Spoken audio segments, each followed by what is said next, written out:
ہندوستان میں ایک عام خیال ہے کہ مردوں کے غیر ازدواجی تعلقات زیادہ ہوتے ہیں، لیکن نیشنل فیملی ہیلتھ سروے میں یہ خیال غلط پایا گیا ہے۔ ملک کی 11 ریاستوں اور مرکز کے زیر انتظام علاقوں میں مردوں کے مقابلے خواتین کے زیادہ جنسی تعلقات پائے گئے ہیں۔ راجستھان اس فہرست میں سر فہرست ہے۔ سروے میں انکشاف ہوا ہے کہ اس ریاست میں ایک خاتون کے 3 جنسی ساتھی ہیں۔ ضلع نظام آباد کے سری رام ساگر پروجیکٹ میں سیلاب کا بہاؤ جاری ہے، جس کی وجہ سے عہدیدار پروجیکٹ کے 12 گیٹ کھول کر نچلے حصے میں پانی چھوڑ رہے ہیں۔ پروجیکٹ میں 59,240 کیوسک پانی کا انفلو ہے، جبکہ آؤٹ فلو 49,980 کیوسک ہے۔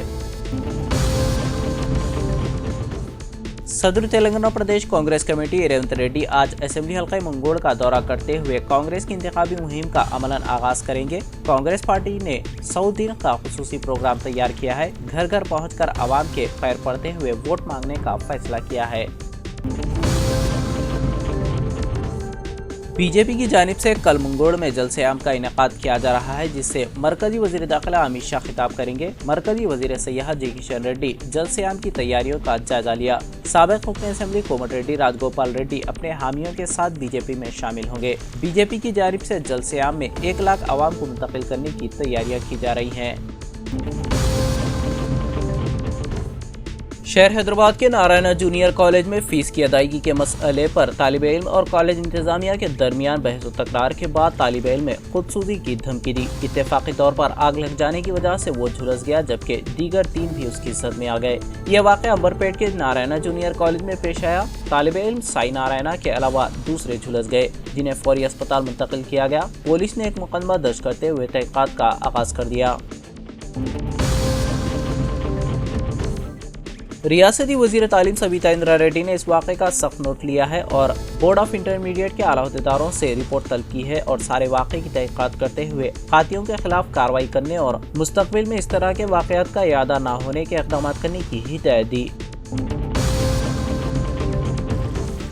ریاستی وزیر آئی ٹی و صنعت کے ٹی آر نے کہا کہ ریاست میں گزشتہ 8 سالوں کے دوران 3I انوویشن، انفراسٹرکچر اور انکلوژن کے فلسفے پر عمل کرتے ہوئے ناقابل تسخیر ترقی کی ہے۔ ریاست کی فی کس آمدنی دوگنی ہو گئی ہے۔ تلنگانہ کا G S D P 5.6 lakh crore سے بڑھ کر 11.55 لاکھ کروڑ تک پہنچ چکا ہے۔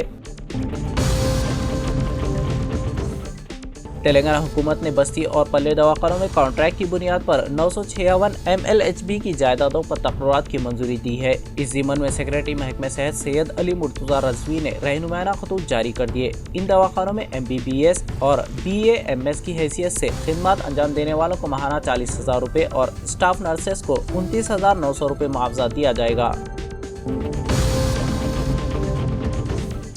شہر حیدرآباد میں کامیڈین منور فاروقی کے کامیڈی شو پر کشیدگی پیدا ہو گئی ہے۔ حکومت کی جانب سے شو کی اجازت دینے کے بعد پولیس کی جانب سے بڑے پیمانے پر حفاظتی انتظامات کیے گئے ہیں، جبکہ دوسری جانب بی جے پی اور دوسری ہندو تنظیموں نے منور فاروقی پر حملہ کرنے، پروگرام کے شہنشین کو آگ لگا دینے کی دھمکی دی ہے۔ بی جے پی کے رکن اسمبلی راجا سنگھ نے ریاستی وزیر کے ٹی آر کو احمق قرار دیا اور منور فاروقی کو پروگرام کرنے کی اجازت نہ دینے کا اعلان کیا۔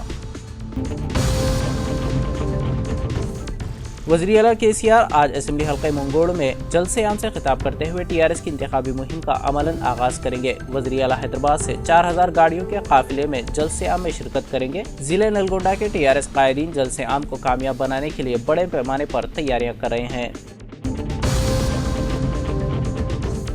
کمیونسٹ جماعتوں CPI اور CPM نے حلقہ اسمبلی منگوڑ کے ضمنی انتخابات میں TRS کی تائید کرنے کا اعلان کیا ہے۔ دونوں جماعتوں کے قائدین نے کہا کہ کانگریس کے رکن اسمبلی کی BJP میں شمولیت کے فیصلے سے کانگریس 2 حصوں میں تقسیم ہو چکی ہے۔ فرقہ پرست BJP کو شکست دینے کے لیے TRS کی تائید کرنے کا فیصلہ کیا گیا۔ تلنگانہ BJP کے انچارج ترون چوگ نے کہا کہ ریاست میں TRS کی حکومت صرف 450 دن کی مہمان ہے۔ تلنگانہ کے عوام TRS کو اقتدار سے بے دخل کرنے کے لیے بڑی بے چینی سے انتظار کر رہے ہیں۔ اسمبلی حلقہ منگوڑ کا ضمنی انتخاب TRS کے تابوت میں کیل ثابت ہوگا۔